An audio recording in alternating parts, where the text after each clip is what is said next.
Minsan pinipilit kong bagay dahil matagal ko nang ipinagdasal.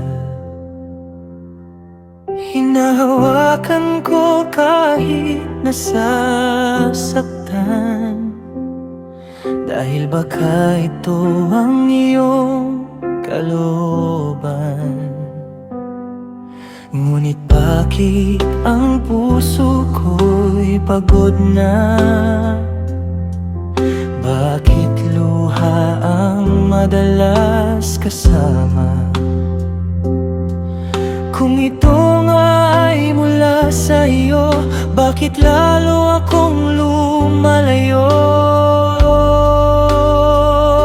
Panginoon, linisin mo ang aking mata, turuan mo akong makita ang tama.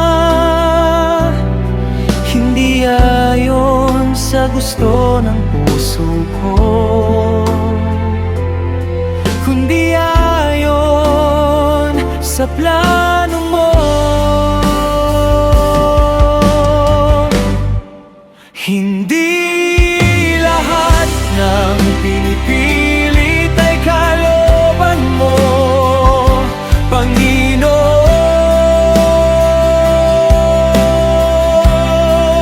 Hindi lahat ng matagal na hawak ay bagay na dapat manatili sa kamay ko. Kung ito'y galing sa iyo, ilalapit ako nito sa iyo, dahil ang tunay mong kalooban ay may kapayapaan at katotohanan.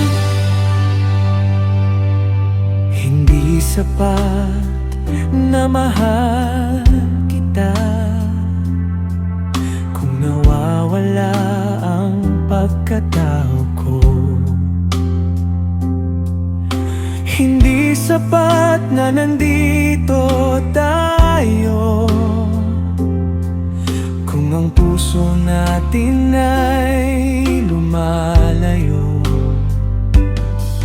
Ang pagmamahal na galing sa iyo may liwanag at may pagbabago. Hindi ako dadalhin sa gulo, kundi sa mas malalim na pagsunod sa iyo. Bigyan mo ako ng lakas na bitawan ang hindi mo inilaan, kahit masakit ang pagpapaalam.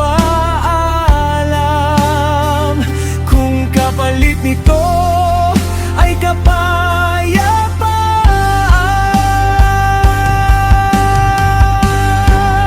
Hindi lahat ng pinipilit ay kalooban mo, Panginoon.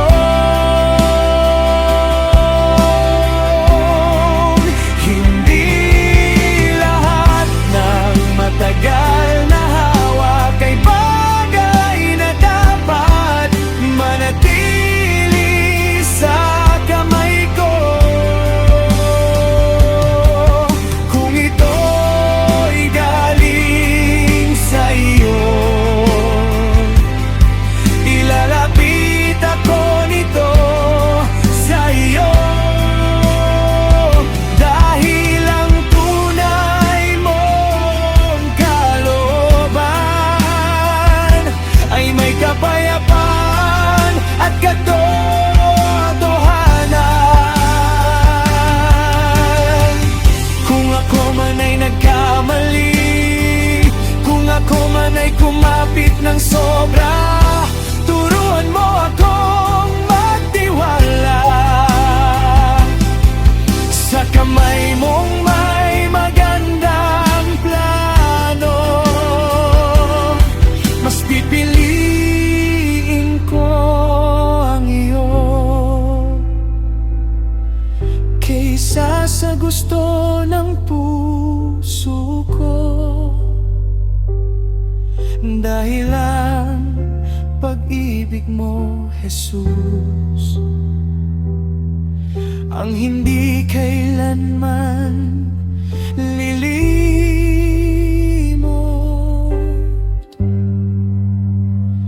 sa akin.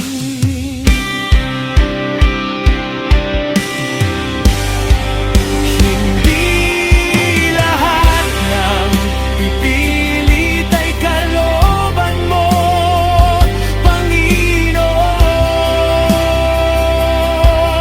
Ang tunay mong ibinibigay ay nagdadala ng buhay at panahon. Kaya puso ko'y sinusuko, ang lahat sa kamay mo.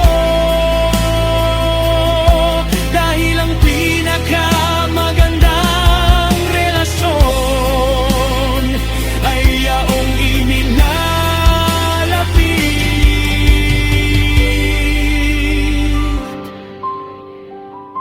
ako sa iyo.